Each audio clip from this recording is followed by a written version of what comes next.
these new findings shining an even brighter light onto our past. It didn't enter the world as a revelation. It arrived as a rumor. A whisper drifted across the internet in 2025, hinting at a 2,000-year-old letter sealed in wax and written in Aramaic. Found deep in the Judean hills, scientists expected exaggeration. Theologians expected prophecy. Instead, they found a message so quietly disturbing, some believe it was hidden on purpose. As the story reached the Joe Rogan Experience, disbelief and curiosity collided. Experts debated, skeptics questioned, believers hoped. Could this really be a message from Jesus? Why was it hidden? Why now? And everyone is asking the same question. Was it ever meant to be found? Stay tuned as we uncover its origins and the message that may answer all these questions: the cave, the scroll, and the shock. It began like many archaeological surveys do, with low expectations and a small team of researchers combing through a remote cave system near Mount Arbel in northern Israel. These caves, carved by time and weather near the Sea of Galilee, have long been associated with ancient dwellings, hidden sects, and even Roman sieges. But what they found tucked inside a narrow rock alcove wasn't a pot shard or a weathered tool. It was a scroll, sealed, wrapped in cloth, and surprisingly intact after 2,000 years. At first glance, it didn't look much different from other Dead Sea Scrolls discovered in the mid-20th century. But the researchers immediately noted two unusual things. First, the scroll was preserved far too well for its age. Second, it was wrapped in layers of organic cloth and sealed not with string or clay, but with a resinous, wax-like substance, something typically used for protecting important or private documents. That alone hinted that someone didn't just stash it. They protected it. After the scroll was carefully transported to a lab and gently unsealed in a controlled environment, it revealed a tightly coiled parchment filled with a fading but legible script. And that's when the second shock hit. It wasn't written in Greek or Latin, the typical languages of the period's religious texts. It was written in Aramaic, the spoken, everyday language of Judea in the early 1st century. This choice of language immediately shifted how scholars saw the scroll. Aramaic wasn't used for formal proclamations or widespread teaching. It was the language of personal conversation, family, and inner thought. When the translation began, the writing didn't resemble scripture, law, or even organized theology. It was short, direct, quiet. And then came a name in the opening line: Yaakov. In modern English, James. Specifically, scholars now believe this letter was addressed to James the Just, often described in early Christian tradition as the brother of Jesus. That's when the final shock came. The voice of the author, the structure of the language, and the time period all pointed to a singular, extraordinary possibility. The scroll might have been written by Jesus himself. If true, it would be the first known written text directly attributed to him. Why is that so significant? Because historically, Jesus has been understood as a teacher who spoke aloud, not someone who left behind his own writings. The Gospels were written by his followers, Matthew, Mark, Luke, and John, often years after the events took place. Jesus himself, according to church tradition, wrote nothing down. But this letter changes everything, or at least challenges everything we thought we knew. The document wasn't dramatic in appearance, nor grand in length, but as experts pored over the words, its personal tone, intimate phrasing, and emotional honesty stood out. There were no grand declarations, no miracles, and no sermons. Instead, it read like a man quietly unburdening himself to someone he trusted completely. Even before its contents were made public, Scholars involved in the translation were stunned. One of them reportedly said, "This isn't scripture, it's confession." The implications were massive, not just historically or religiously, but emotionally. Because if Jesus ever wrote a letter, this might be it. And somehow, it had survived 2,000 years without anyone knowing. But the content of the letter would prove even more stunning than the find itself, not for what it claimed, but for what it quietly revealed. A letter that changed everything.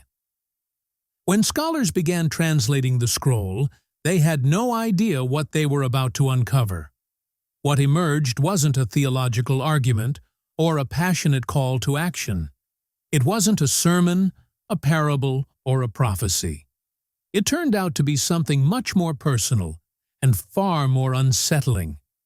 The words didn't try to persuade, convert, or command. Instead, they revealed a voice that felt startlingly human. From the opening line, the tone was impossible to miss. According to researchers, the letter begins with a vivid and poetic sentence.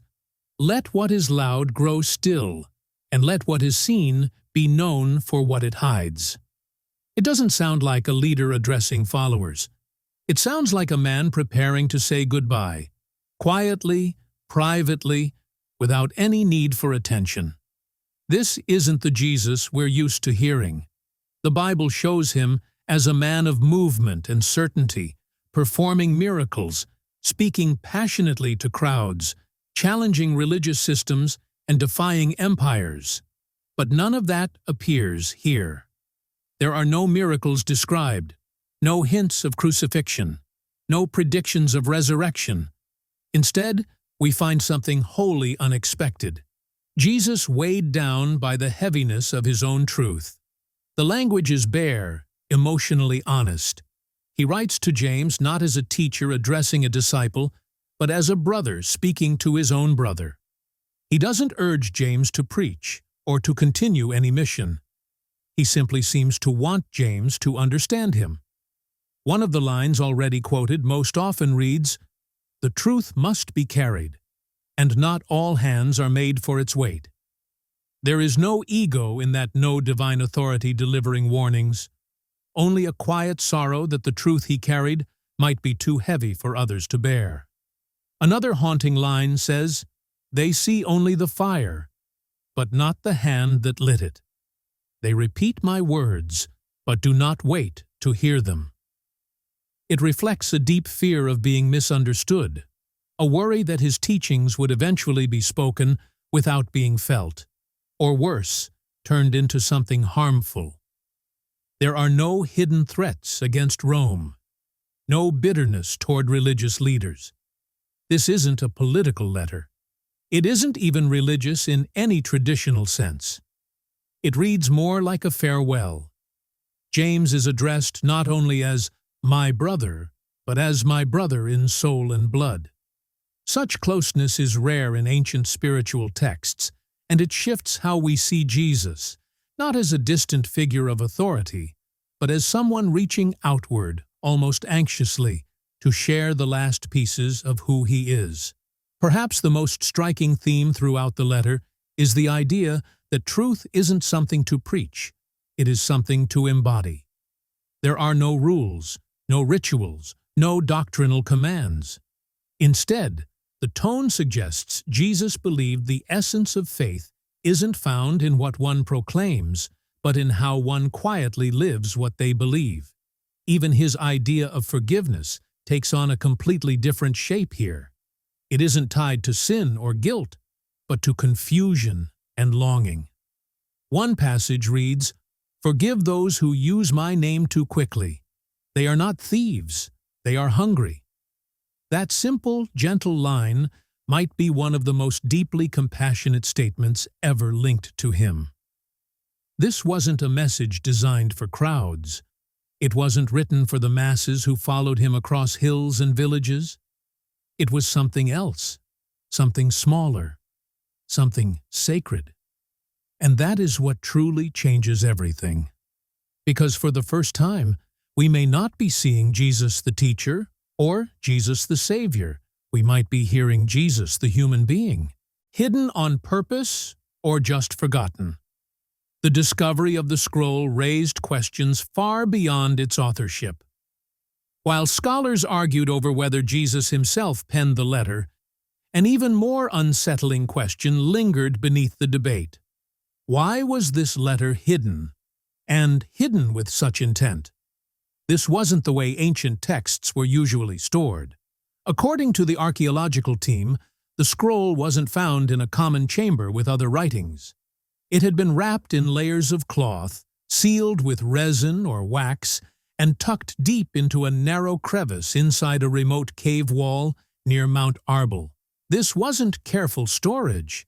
This was deliberate concealment. Dr. Elias Carman, a historian of Judean burial traditions, said it bluntly during a podcast follow-up. This wasn't just hidden, it was entombed. Like someone wanted it not just safeguarded, but erased. And that changes the entire story.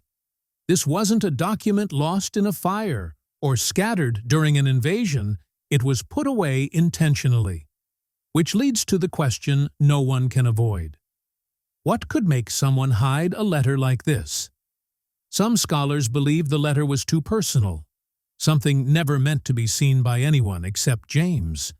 Perhaps the writer, whether Jesus or another hand, understood how explosive its honesty could be. Not because it stirred controversy, but because it chipped away at the image of Jesus as solely divine, solely unreachable. In this letter, there is no display of supernatural authority, only a tired, deeply reflective human voice. Others think the scroll might have been hidden during a period of early Christian turmoil. The decades following Jesus' death were chaotic, marked by political persecution and fierce debates over doctrine. Countless texts vanished, were burned, or were silenced. But this letter doesn't feel like something seized and hidden by force. It was stored too gently, too deliberately. There's another theory, one that is even more haunting. Perhaps James himself concealed it. Maybe the letter mattered so deeply to him that he couldn't bring himself to destroy it, yet he couldn't risk letting it fall into the wrong hands. Maybe he realized that if others read it, they might misunderstand it or twist it. So he hid it, wrapped it, sealed it, buried it. Not discarded, but intentionally set aside. Now, centuries later, its resurfacing seems almost accidental. But is it really? Some modern commentators, including voices on the Joe Rogan Experience, have pointed out the uncanny timing of the discovery. In a world filled with spiritual confusion, division, and constant noise, a message like this, quiet, deeply personal, and painfully authentic, suddenly emerges. It feels almost too perfectly timed. Dr. Leora Safran, a cultural historian, remarked in an interview, "We're not saying it was meant to be found now, but it resonates now in ways that are hard to ignore." That observation has fueled intense debate among believers and skeptics alike. Was the timing merely a lucky accident of archaeology? Or is there something about this moment in history that makes us finally willing to hear a voice that has waited 2 millennia to speak? And that leads to the central mystery. If this letter was meant to remain hidden, have we just broken its silence? Or have we simply responded to a call whispered across centuries? Either this letter is a coincidence, a fragile survival of time, or it is something much more profound.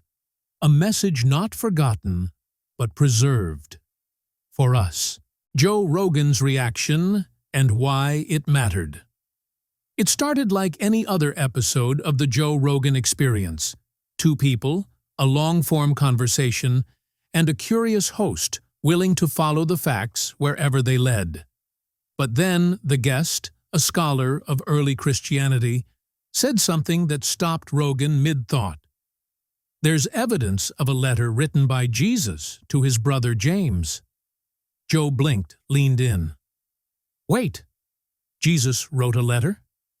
You could hear the air change in the room. For someone who's covered everything from artificial intelligence to ancient history, Joe Rogan isn't easily rattled, but this detail hit differently. It wasn't presented with hype or drama. It was mentioned in passing, almost like a forgotten footnote. But once it landed, Rogan wouldn't let it go. He wasn't shocked that there was another ancient manuscript. He was stunned because no one had ever suggested that Jesus might have written anything himself.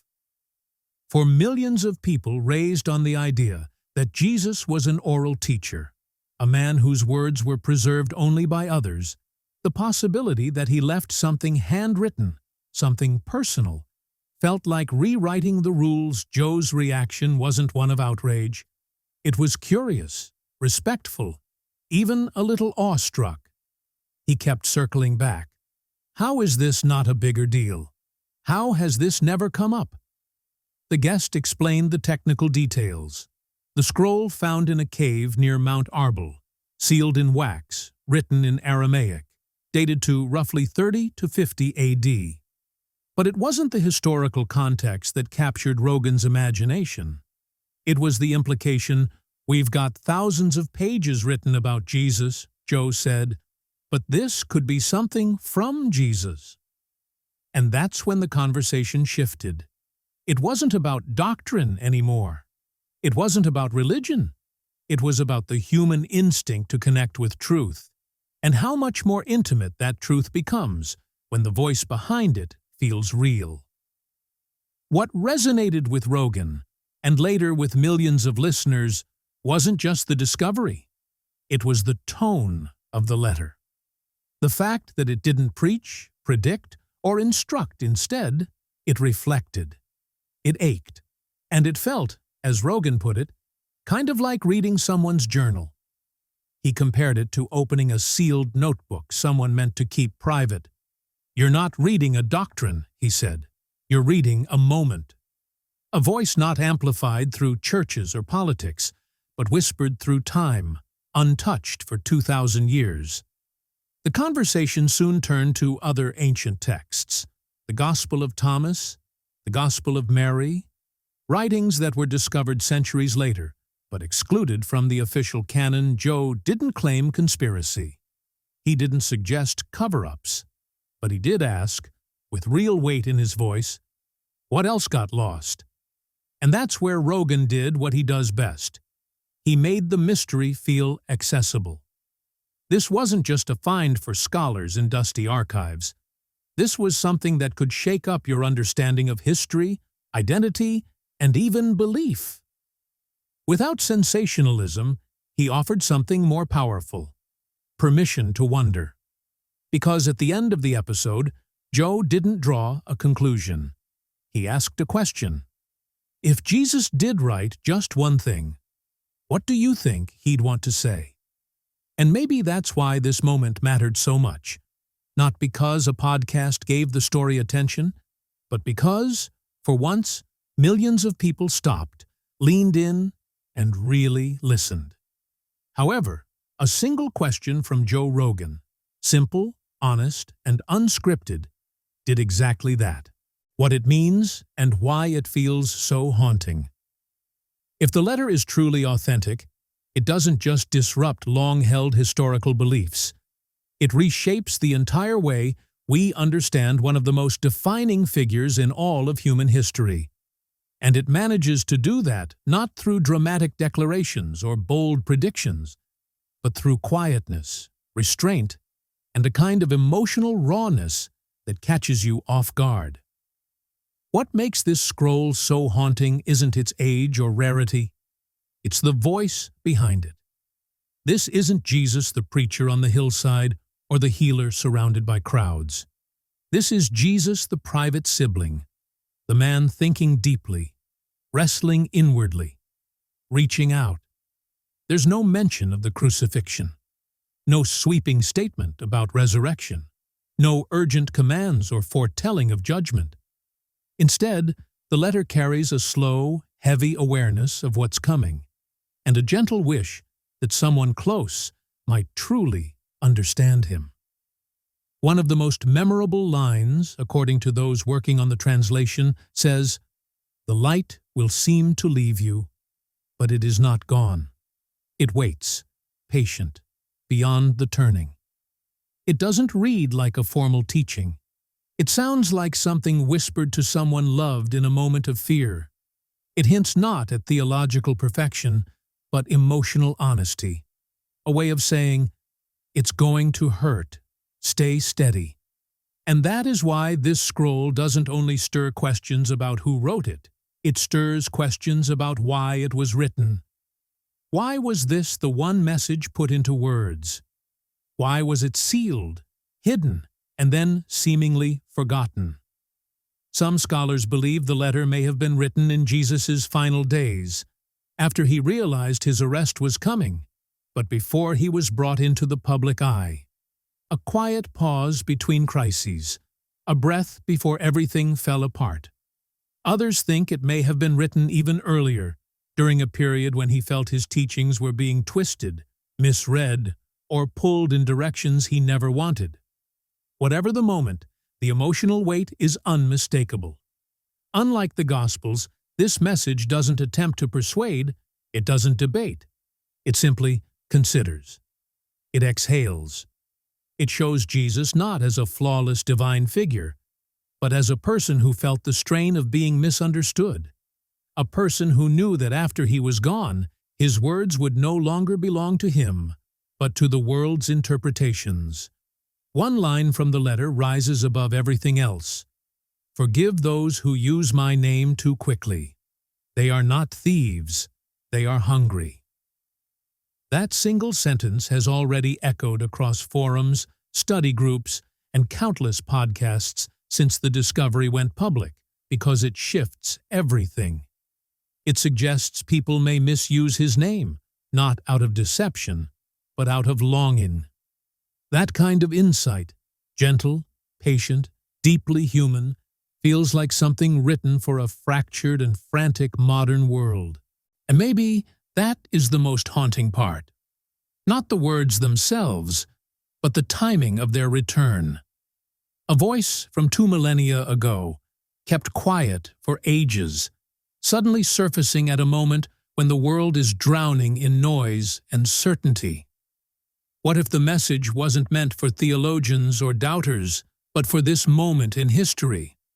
What if the timing is the very point? After all the investigation, all the dating techniques, all the debates, one truth remains solid. This letter was not intended for a crowd. It was written for a single person, a single instant, a single heart.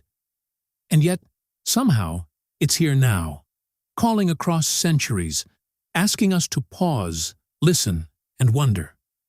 What if it's genuine? What if we were never meant to uncover it, but were meant to hear it now? A message sealed in wax, a whisper carried in Aramaic, a voice long assumed to be lost. Whether or not you believe this came from Jesus himself, it leaves a question echoing louder than ever. What if it's real? Share what you think in the comments. Like, share, and subscribe for more mysteries from the past, from faith, and from the unseen spaces in between.